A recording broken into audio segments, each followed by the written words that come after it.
21 నీ దేవుడైన యెహోవా మీ మధ్య ఉన్నాడు. హల్లెలూయా. చూడండి, ఈరోజు చాలా మంది అనుకుంటా ఉంటారు, ప్రార్థిస్తూ ఉంటారు, కానీ ఏమని అనుకుంటా ఉంటారు అంటే దేవుడు నా మధ్య లేడు, దేవుడు నా ప్రార్థన ఆలకిస్తలేడు, దేవుడు నా కార్యం జరిగిస్తలేడు.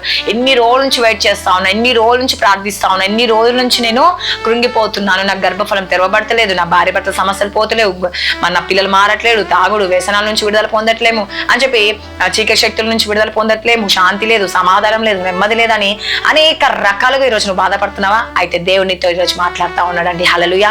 నా కుమారి, నా కుమారుడా, బాధపడకు, నేను నీ మధ్య ఉన్నాను. హల్లెలూయా. చూడండి, ఈరోజు దేవుడు నీ మధ్య లేకపోతేనే నీ కుటుంబం శాంతి ఉండదు, సమాధానం ఉండదు, నెమ్మది ఉండదు, ఆరోగ్యం ఉండదు, నీ పరిస్థితులు మారవు, నీ స్థితి మారవు, నీ గతి మారదండి. హల్లెలూయా. కానీ దేవుడు ఈరోజు నీతో మాట్లాడుతూ ఉన్నాడు, నేను నీ మధ్య ఉన్నాను, భయపడకు, దిగులు పడకు, దేని విషయంలో కృంగిపోద్దని చెప్పి దేవుడు ఈరోజు నీతో మాట్లాడుతూ ఉన్నాడు. హల్లెలూయా. నీ జీవితంలో దేవుడు అనేక గొప్ప కార్యాలు, అనేక